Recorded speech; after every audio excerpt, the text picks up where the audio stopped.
ശരണം നാരായണ. വളരെ പ്രധാനപ്പെട്ടതായിട്ടുള്ള മറ്റൊരു ലീലയാണ് ദാമോദര ലീല. ദാമോദര ലീലയെ സ്മരിച്ചുകൊണ്ടാണ് 8ാമത്തെ അധ്യായം സമാപിപ്പിക്കുന്നത്. അവിടെ ദാമോദരൻ എന്നുള്ളത് നമുക്കെല്ലാവർക്കും അറിയാം. കയറുകൊണ്ട് വയറിൽ കെട്ടിയപ്പോൾ ദാമോദരനായി. ഉരൽ പിന്നീടേയുള്ളൂ. ഉരലിൽ കയർ ആദ്യം കെട്ടിയിട്ടുണ്ടാവാം, പക്ഷേ കയറ് വയറിൽ കെട്ടിക്കഴിഞ്ഞപ്പോൾ വയറ് നമ്മുടെ ജീവിതത്തെ തന്നെ ഒരു പ്രത്യേക രീതിയിൽ കൊണ്ടുപോകുന്ന ഒരു പാശം ആണ്. അപ്പോൾ ആ പാശത്തെ എങ്ങനെയൊക്കെ നമ്മിൽ നിന്നും അകറ്റാൻ സാധിക്കും എന്ന് ചിന്തിക്കണമെന്നതാണ്. ദാമോദരൻ എന്ന ആ ലീല 3ാമത്തെ വയസ്സിൽ നടന്നത്.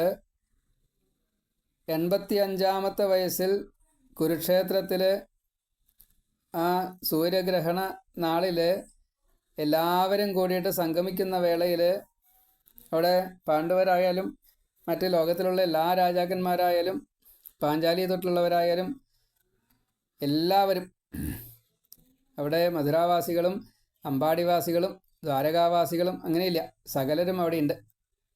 അവർ പ്രത്യേകം എടുത്ത് പറഞ്ഞിട്ടുണ്ട്, അതുകൊണ്ട് പറഞ്ഞു എന്നേ ഉള്ളൂ. അതേപോലെ അവിടെ വെച്ചിട്ടാണ് വസുദേവർ ഈശ്വരന് യാഗം ചെയ്യുന്നത്. അവിടെ കൃഷ്ണൻ യാഗം കഴിഞ്ഞ സമയത്ത് ഈ യശോദയെ അതേപോലെ ദേവകിയെ ഒക്കെ ആശ്വസിപ്പിക്കുന്ന ഒരു രംഗമുണ്ട്. അത് യശോദയെ ആശ്വസിപ്പിച്ചതിൻ്റെ ശേഷമാണ് യാഗാധികാരങ്ങളും പിന്നെ ഏട്ടന്മാരെ കൊണ്ടുവരലും മുക്തി കൊടുത്ത് അനുഗ്രഹിക്കുന്നതും വസുദേവരെയും ദേവകിയും ഒരേപോലെ അച്ഛനല്ലാണ്ട് ഭക്തന്മാരായിട്ട് കണ്ടുകൊണ്ട് അനുഗ്രഹിക്കുന്നതും ഒക്കെ ചെയ്യുന്നത്. എന്നാലും യശോദയോട് ഭഗവാൻ പറഞ്ഞത്, അമ്മ ഇത്രയും കാലം എന്നെ ദാമോദരനായിട്ട് കൊണ്ടു നടന്നില്ലേ? 12 നാമങ്ങളിൽ ഒടുക്കത്തെ നാമമാണ് ദാമോദരനെ. അപ്പോൾ ആ നാമത്തെ സദാസമയത്തും എല്ലാ അർത്ഥത്തിലും, ഓരോ രോമകൂപത്തിലും, ഓരോ ശ്വാസത്തിലും, അങ്ങനെയില്ല ആ നിമിഷം അല്ലെങ്കിൽ ലവെന്നോ എന്താച്ചാ പറയാം, എത്രയും ചെറിയ ആ നിമിഷം പോലും ദാമോദരനെ സ്മരിച്ച അമ്മയ്ക്ക് ഇനി ഈ പ്രപഞ്ചവുമായിട്ട് യാതൊരു ബന്ധവും വേണ്ട കേട്ടോ അമ്മേ. ഇത്രയും കാലം അനുഭവിക്കേണ്ടതായിട്ടുള്ള എന്തെല്ലാം കാര്യങ്ങൾ കൃഷ്ണൻ ചെയ്തു, അതൊന്നും ആ യശോദയുടെ ഉള്ളിലേക്ക് കയറിയില്ല. കംസവധം കയറിയില്ല, കല്യാണം തൊട്ടുള്ള കാര്യങ്ങൾ കയറിയില്ല, ത്രിലോകി ഗൃഹസ്ഥനായിട്ടുള്ള കാര്യങ്ങൾ, എത്ര ലീലകളാണ് ഭഗവാൻ ചെയ്തത്. ഭൂഭാര ഹരണാർത്ഥം എന്തൊക്കെ ഭഗവാൻ ചെയ്തു, അതൊന്നും ആ യശോദയെ സംബന്ധിച്ച് ഉള്ളിലേക്ക് കയറിയില്ല. എന്തിന്? ഈ ദാമോദരൻ കഴിഞ്ഞിട്ടുള്ള പിന്നെ വരുന്നതായിട്ടുള്ള ഓരോ ലീലകളും ഉണ്ട്. ബ്രഹ്മമോഹനായാലും ഗോവിന്ദാഭിഷേകമായാലും കാത്യായനി പൂജ ആയാലും രാസക്രീഡയായാലും അതൊന്നും ഭഗവാനെ സംബന്ധിച്ച് ഭഗവാൻ ചെയ്യുന്ന ലീലകൾ അത്രയേ ഉള്ളൂ. അതൊന്നും യശോദയ്ക്ക് തരായില്ല. കുറച്ചുണ്ടായി ലേശം, കാളിയമർദ്ദനം ലേശം കിട്ടിയത്രേ, ബാക്കിയുള്ളതൊന്നും അത്ര കയറിയിട്ടില്ല എന്നാണ്. അങ്ങനെയുള്ള ഒരു ലീലയാണ് ഈ ദാമോദര ലീല. അതെല്ലാവർക്കും അറിയാം അല്ലേ? തൈര് കിടക്കുന്ന സമയത്ത് ഉണ്ണി എഴുന്നേറ്റിട്ടുണ്ടായിരുന്നില്ല, അതുകൊണ്ട് കുറച്ച് സാവകാശമായി പോയി, സമയം തെറ്റിപ്പോയി. ഉണ്ണി ഉണരുന്ന സമയത്ത് അവിടെ എത്തണം, അത് എത്തിയില്ല. അപ്പോൾ അതുകൊണ്ട് ഉണ്ണി എഴുന്നേറ്റ് വന്നപ്പോൾ തൈര് കിടക്കുന്ന അമ്മയാണ് കണ്ടത്. കൈ ആ കടകോലിൻ്റെ മുകളിൽ വെച്ചു, അത് നിർത്തി. അപ്പോൾ സ്നേഹത്തോട് കൂടിയിട്ട് ഉണ്ണിയെ അമ്മ എടുത്തു, സ്തന്യം കൊടുത്തു. അപ്പോഴാണ് പാലെടുപ്പത്ത് വെച്ചിട്ടുണ്ടായിരുന്നു. ഉണ്ണിയെ താഴ്ത്തു വെച്ചു. പാലെടുത്ത് വാങ്ങി വെച്ച് വന്നപ്പോഴേക്കും ഉണ്ണിക്ക് പല ഭാവമാറ്റങ്ങളുണ്ടായി. ഒന്ന്, സ്തന്യപാന വിഘ്നം വന്നപ്പോൾ ബ്രഹ്മഹത്യാ പാപം വന്നു. അപ്പോൾ അത് എന്നയ്ക്കുമായിട്ടുള്ളൊരു പ്രശ്നമായി മാറി. ബ്രഹ്മഹത്യാ പാപമാണ്, അത് തീരാതെ കൊണ്ട് മുക്തി കൊടുക്കാൻ പറ്റില്ല. അതുകൊണ്ടാണ് ദാമോദരൻ ഈ 85ാമത്തെ വയസ്സ് വരെ ബ്രഹ്മഹത്യാ പാപത്തെ അനുഭവിപ്പിച്ചത് എന്ന് സാരം. ഏതായാലും പിന്നീടൊരു ജന്മം വേണ്ട. അപ്പോൾ അതുകൊണ്ട് ദ്രോണയും വസുവും ആണല്ലോ, മറ്റേ ധരയുമാണല്ലോ. അപ്പോൾ ആ ധരയ്ക്ക് ഇനിയൊരു ജന്മം വയ്യ. അതുകൊണ്ട് ഇത്രയും കാലം ഇനി ദാമോദരൻ മതി എന്ന് ചിന്തിച്ചു എന്നാണ്. അതാണ് ബ്രഹ്മഹത്യാ പാപം അനുഭവിക്കാണ്ടിരിക്കാൻ പറ്റില്ല, എന്തൊക്കെ പരിഹാരം ചെയ്താലും. വന്നതായിട്ടുള്ള അമ്മ ഉണ്ണിയെ കണ്ടില്ല. പക്ഷേ തൈര് കലം പൊട്ടിച്ച് ആ മുറി മുഴുവനെ പരന്നതായിട്ട് കണ്ടു. 10 ദിക്കിലേക്കും ഉണ്ണി നടന്ന പാടുണ്ട്, തിരിച്ച് വന്നതായിട്ടുള്ള പാട് കണ്ടുമില്ല. എല്ലാ ദിക്കിലേക്കും അന്വേഷിച്ചു. സാധാരണഗതിയിൽ കുട്ടികൾ പണിയെടുക്കേണ്ട സ്ഥലത്തേക്ക് പോവില്ല. വികൃതി കാണിക്കാനോ മറ്റേ തിന്നാനോ അതല്ലെങ്കിൽ ഉമ്മറത്തോ ഇങ്ങനെയൊക്കെയാണ് സാധാരണ കളിപ്പിക്കുക അതിനുള്ള രീതിയിലേ പോവുള്ളൂ. അപ്പം അതുകൊണ്ട് ബാക്കി എല്ലാ ദിക്കിലും തിരഞ്ഞു. ഒടുക്കമാണ് ഈ പണിയെടുക്കുന്ന സ്ഥലമായ ഉരൽപ്പുരയിലേക്ക് പോയത്. അവിടെ ചെന്നപ്പോൾ ഉണ്ണി ഉരലിൻ്റെ ഉള്ളിൽ വെണ്ണ വെച്ച് കയ്യിൽ കുറേ നിറച്ച് വെണ്ണ വെച്ച് താനും കഴിക്കുന്നുണ്ട്, കൂട്ടുകാർക്ക് കൊടുക്കുന്നുണ്ട്. അതേപോലെ കുരങ്ങനെ പൂച്ചയ്ക്ക് ഒക്കെ പ്രത്യേകം കൊടുക്കുന്നുണ്ട്, കിളികൾക്കൊക്കെ കൊടുക്കുന്നുണ്ട്. ഇത് ശരിയല്ല. കാരണം തൻ്റെ സമ്പാദ്യത്തെയാണ് ഇപ്രകാരത്തിൽ കൂട്ടുകാർക്ക് കൊടുക്കാച്ചാൽ കൊടുത്തോട്ടെ, വിരോധമില്ല. പക്ഷേ അതിനേക്കാൾ കൂടുതൽ ഇതിങ്ങനെ പുറമെ മൃഗങ്ങൾക്കൊക്കെ പക്ഷിമൃഗാദികൾക്കൊക്കെ കൊടുക്കാൻ പറഞ്ഞാൽ അത്ര ശരിയല്ലല്ലോ എന്ന് തോന്നി എന്നാണ്. അപ്പോൾ മുതൽ നഷ്ടപ്പെട്ടാണ്ടാവുന്ന ആ ഒരു ഭാവം യശോദയ്ക്കും ഉണ്ടായി എന്നും. ഏതായാലും ശിക്ഷിക്കാൻ നിശ്ചയിച്ചു. പിടിക്കാൻ ഓടി പിന്നാലെ. ഭഗവാനെ എങ്ങനെയാണ് പിടിക്കാൻ കിട്ടുക? എളുപ്പമല്ല. ഭഗവാനെ പിടിക്കാൻ ഓടുന്ന യശോദയെ കണ്ടപ്പോൾ ഗോപികമാർ കളിയാക്കി ചിരിച്ചു. എൻ്റെ അമ്മയെ ഞാൻ സന്തോഷിപ്പിക്കുന്നത് നിങ്ങൾക്ക് രസിക്കണില്ല അല്ലേ? എന്നാൽ നിങ്ങൾക്കുള്ള പണി ഞാൻ തന്നോളാം എന്ന് പറഞ്ഞു. അതിന് ശേഷം സ്വയമേവ തന്നെ പിടുത്തം കൊടുത്തു. അപ്പോൾ തോന്നി യശോദയ്ക്ക് എൻ്റെ കഴിവ് കൊണ്ടാണ് ഞാൻ ഉണ്ണിയെ പിടിച്ചത് എന്ന്. പിന്നെ ശിക്ഷിക്കാൻ നിശ്ചയിച്ചു. മയിൽപ്പീലി എടുത്തു, അതിൻ്റെ തണ്ട് കളഞ്ഞു. ആ ഭംഗിയുള്ള ഒരു നാരെടുത്ത് അടിക്കാൻ വേണ്ടി നോക്കി എന്നാണ്. അമ്മയുടെ അടി എനിക്ക് കൊള്ളു കാണിച്ചാൽ വല്ലാണ്ട് വേദനിക്കും കേട്ടോ എന്ന് ഭയത്തെ നടിച്ചു കൊണ്ട് ഉണ്ണി. അതേപോലെ തന്നെ കാരുണ്യം, എപ്പോഴാണോ കാരുണ്യം ഉണ്ടാവുക ആ സമയത്ത് സ്നേഹം കൂടുതൽ വരും. അപ്പോൾ വടി കളഞ്ഞു. ശിക്ഷിക്കാതിരിക്കാൻ പറ്റില്ലല്ലോ എന്നായി. അപ്പോഴാണ് കെട്ടിയിടാൻ നിശ്ചയിച്ചത്.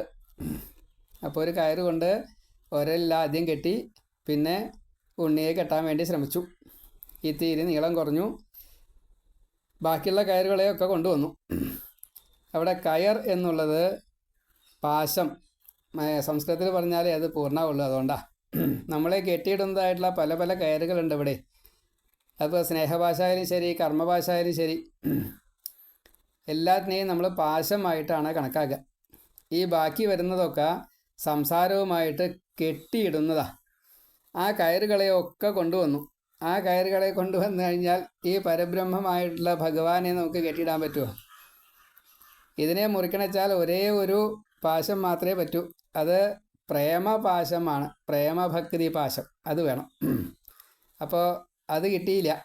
അതുകൊണ്ട് കെട്ടാൻ പറ്റിയില്ല എന്നാണ്.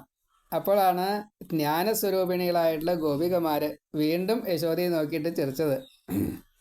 ഇപ്പം ജ്ഞാനസ്വരൂപിണികളായിട്ടുള്ള ഈ ഗോപികമാരുടെ ചെയ്തികൾ, നിങ്ങൾക്ക് ഞാനാണ് ജ്ഞാനം തന്നത്, നിങ്ങളുടെ ഉള്ളിൽ ഞാനിരിക്കൊണ്ടാണ് ഈ ജ്ഞാനം എന്നുള്ള രൂപത്തിൽ ജ്ഞാനതകളായിട്ട് നിങ്ങൾക്ക് മാറാൻ സാധിച്ചത്. ആ എന്നെ നിങ്ങൾ മറന്നു വെച്ചാൽ നിങ്ങൾക്കുള്ള പണി ഞാൻ തന്നോളാം എന്ന് കണക്കാക്കിക്കൊണ്ടാണ് ഗോപികമാരെ പിന്നീട് അതിനുള്ള പണി തരാം എന്ന് പറഞ്ഞുകൊണ്ട്, അമ്മ ഇതാ, അമ്മ ആദ്യം കൊണ്ടുവന്ന ആ കയറില്ലേ, അതുകൊണ്ട് ഇതാ ഞാൻ കെട്ടപ്പെട്ടിരിക്കുന്നു, അമ്മ എന്താ അത് കണ്ടില്ലേ എന്നൊക്കെയായി. അപ്പോഴാണ് നോക്കിയപ്പോൾ ശരിയാ, കെട്ടിയിട്ടുണ്ട്, എന്നാൽ നീ അവിടെ കിടക്ക.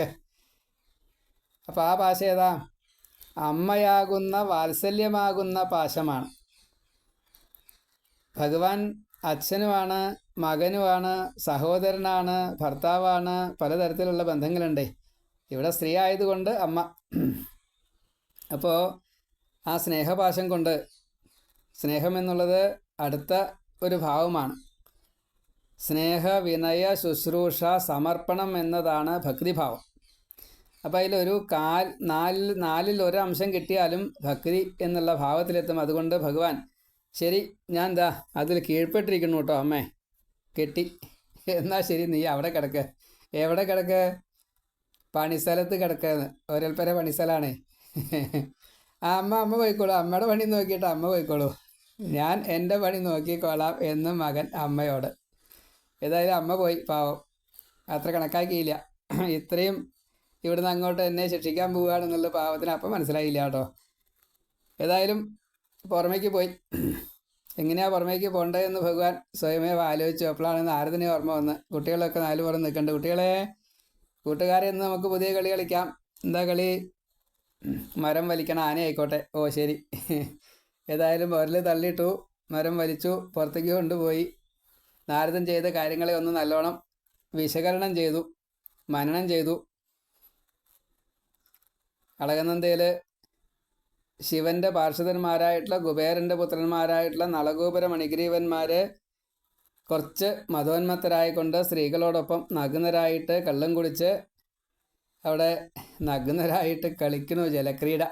അത് കണ്ട് നാരദൻ യാദൃശികമായിട്ടാണ് അവിടെ എത്തുന്നത്. സ്ത്രീകളൊക്കെ പേടിച്ചോടി. പക്ഷേ ഇവർ മദ്യത്തിലായതുകൊണ്ട് മനസ്സിലായില്ല. എന്നാൽ ഇവർക്ക് ഭഗവത് സ്മൃതി ഉണ്ടാകാൻ വേണ്ടിയിട്ടുള്ള ചില കാരണങ്ങളൊക്കെ ഉണ്ടല്ലോ, അതുണ്ടായിക്കോട്ടെ, കുറച്ച് കാലം തപസ് ചെയ്തോട്ടെ. എന്താ മാർഗം വേണ്ട എന്ന് സ്വയമേ അവ ആലോചിക്കുന്നു. കുറച്ചൊരു മരവിച്ച മനസ്സാണല്ലോ, എന്നാൽ മരമായി തീരട്ടെ എന്ന് പറഞ്ഞു. ശാപമുക്തിക്ക് ചോദിച്ചില്ല എന്നുള്ള കഥ ചോദ്യത്തിലില്ല, കഥയിലില്ല. ഏതായാലും ശ്രീകൃഷ്ണൻ്റെ സ്പർശം കിട്ടിക്കഴിഞ്ഞാൽ, ദർശനം കിട്ടിക്കഴിഞ്ഞാൽ മുക്തരാകൂട്ടോ, വീണ്ടും ശിവപദത്തിലേക്ക് എത്തൂട്ടോ എന്നെല്ലാം അനുഗ്രഹിച്ചുകൊണ്ട് നാരദൻ പോയി. അപ്പോൾ ആ കാര്യം ഇവിടെ സാർത്ഥകമാക്കണം. അതുകൊണ്ട് അവിടേക്ക് ചെന്നു. അവിടെ നേർമരുത് മരങ്ങളായിട്ട് നിൽക്കണു. ഒരു മുരടിൽ നിന്ന് 2 മരങ്ങളായിട്ട്. കുബേരൻ്റെ പുത്രന്മാരാണ്. ആ ധനാഢ്യത, സൗന്ദര്യം, ശിവപാർഷിത സ്ഥാനം ഒക്കെ നല്ലോണം ഓർമ്മ വന്നു. ഈ കൃഷ്ണൻ്റെ മുമ്പിൽ എത്താൻ വേണ്ടിയിട്ട് നാരദൻ ചെയ്ത ഈ സൂത്രം ശാപമാണെങ്കിലും ശരി, ആ ശാപം വലിയ അനുഗ്രഹമായി. എന്താ കാരണം? മരമായിട്ടാണ്. അപ്പോൾ ശിക്ഷയില്ല. എല്ലാവർക്കും ഉപകാരം ചെയ്യുക, അന്യോപകാരം മാത്രമാണ്. തണലായാലും ശരി, നീ ബാക്കി എന്ത് കൊടുക്കായാലും, ഫലമൊക്കെ, പൂവ്, സുഗന്ധം എന്തായാലും വേണ്ടില്ല, ഒക്കെ അന്യോപകാര, പരോപകാരം ചെയ്തിട്ട് സകലവിധ പാപവാസനയും കർമ്മവാസനയും തീർത്ത ഭാവത്തിലെത്തിയപ്പോഴാണ് കൃഷ്ണനെ കാണാൻ സാധിച്ചത്. കൃഷ്ണൻ വന്നു, ആദ്യം അങ്ങോട്ട് കടന്നു, ഇടയിൽ കൂടെ ഒന്ന് വലിച്ചു, മരങ്ങൾ വീണു. ഭൂമിയിലേക്ക് പതിക്കുന്നതിന് മുന്നേ കുറച്ച് നേരം അത് സ്തംഭിപ്പിച്ച് നിർത്തി എന്നാണ്. ഏതായാലും അവരിൽ നിന്ന് ശിവപാർഷിത രൂപത്തിൽ ശുദ്ധ സാത്വിക ഭാവത്തിൽ പുറത്തേക്ക് എത്തിയെന്നാണ്. ഭഗവാനെ സ്തുതിച്ചു. ഭഗവാനെ, ഈ പ്രകൃതി അംശമായിട്ടുള്ള ദേഹത്തിലിരിക്കുമ്പോൾ വിവേകബുദ്ധിയോട് കൂടിയിട്ട് തന്നിട്ടും ബുദ്ധിവിശേഷത്തെ ഉപയോഗിക്കാൻ സാധിച്ചില്ലല്ലോ. അതിന് കാരണം ഇന്ദ്രിയങ്ങളല്ലേ. ആ ഇന്ദ്രിയങ്ങൾ സ്വീകരിക്കുന്നത് മുഴുവൻ ഭഗവത് ഉന്മുഖമാക്കി തീർക്കാനും ഭഗവത് പ്രസാദമായിട്ട് തീരാനും ഞങ്ങളെ അനുഗ്രഹിക്കണേ. വാണീ ഗുണാനുകഥനേ ശ്രവണൗ കഥായാം ഹസ്തൗ ച കർമ്മസു മനസ്തവ പാദയോർന്ന സ്മൃത്യാം ശിരസ്തവ നിവാസജഗൽ പ്രണാമേ ദൃഷ്ടി സദാം ദർശനേസ്തു ഭവത്തനൂനാം. ഇങ്ങനെ സ്തുതിച്ചു നല്ലോണം. ഓ ശരി, പോയിക്കോളൂ, ഇനി ശിവന് സേവ ചെയ്തോളൂ, ഞാൻ തന്നെ ആ ശിവൻ. ശരി ഭഗവാനെ. അവർ യാത്രയായി. മരം വീണു, ശബ്ദ കോലാഹലം, എല്ലാവരും കേട്ടു. വന്നു, എന്താ അത് എല്ലാവരും ചോദിച്ചു. കൂട്ടുകാരൊക്കെ പറഞ്ഞു. കൃഷ്ണൻ ഒന്ന് വലിച്ചു, മരങ്ങൾ വീണു. അപ്പോഴേക്കും ഇന്നതെന്നില്ല, ഓരോരുത്തർ അവരവരുടേതായ അഭിപ്രായങ്ങൾ പലതും പറഞ്ഞു. ബാലവാക്ക് എന്നും. അതേപോലെ യശോദ വന്നു, തെറ്റ് മനസ്സിലായി, ഇനി ഇങ്ങനെ ഞാൻ ചെയ്യില്ല കേട്ടോ എന്നായി. ഞാൻ നമ്മുടെ അടുത്തേക്ക് ഇല്ല അമ്മേ. അപ്പോഴേക്കും വസുദേവർ വന്നു. എന്തുണ്ടായേ ഉണ്ണി? ഇതാ അമ്മ ഇങ്ങനെയൊക്കെ ചെയ്തു. അപ്പം ചോദിച്ചു അത്രേ, ഉണ്ണി ഞാൻ എപ്പോൾ ചോദിക്കുമ്പോഴും നീ അമ്മയുടെ ഉണ്ണി എന്നല്ലേ പറയാറും, ഇപ്പം നീ ആരുടെ ഉണ്ണിയാ ചോദിച്ചു. ഞാൻ ഇന്ന് തൊട്ടിട്ട് അച്ഛൻ്റെ ഉണ്ണിയാട്ടോ. അമ്മയ്ക്ക് ഇനി ഇത്രയും സങ്കടം ഉണ്ടാകുമെന്ന് പറയാണ്ടോ. ഉണ്ണിയുടെ കെട്ടഴിച്ച് വിട്ട് ഉണ്ണിയെ സ്വതന്ത്രനാക്കിയിട്ടുള്ള അച്ഛൻ്റെ ഉണ്ണിയാണ് എന്ന് പറഞ്ഞപ്പോൾ അത് ഉള്ളിൽ തട്ടി പാവത്തിനെ. യശസ്സിന് ദാനം കൊടുക്കുന്ന ആ യശോദയ്ക്ക് ഈ ഭഗവാനിലൂടെ ഇനി ശുദ്ധീകരിക്കാൻ വേറെ യാതൊന്നും വേണ്ട. ആ ദാമോദരനെ തന്നെ ശിവപദത്തിലേക്ക് എത്താനും കൃഷ്ണനിൽ ലയിക്കാനും ഇനി ഒരു ജന്മം വേണ്ടാത്ത രീതിയിൽ അഷ്ടവസുക്കളുടെ ഭാര്യയായിട്ടുള്ള ആ ധരയ്ക്ക് മുക്തി നേടാനും ഭഗവാന്റെ അനുഗ്രഹം ഇപ്രകാരത്തിലാണ് ഭഗവാൻ കൊടുത്തതേ. അപ്പം അങ്ങനെയുള്ള ആ ലീലകളെ എങ്ങനെയൊക്കെയാണ് സ്മരിക്കേണ്ടത്, എത്രയൊക്കെയാണ് സ്തുതിക്കേണ്ടത് വെച്ചാൽ കൃത്യമായിട്ട് പറയാൻ അറിയില്ല. ഏതായാലും നമുക്ക് ആ 2 അധ്യായങ്ങളും കൂടെ വായിച്ച് ഇന്നത്തെ പാരായണം ഭഗവാന്റെ കൃപാദത്തിൽ സമർപ്പിക്കാം. സർവത്ര ഗോവിന്ദനാമ സങ്കീർത്തനം. ഗോവിന്ദ ഗോവിന്ദ.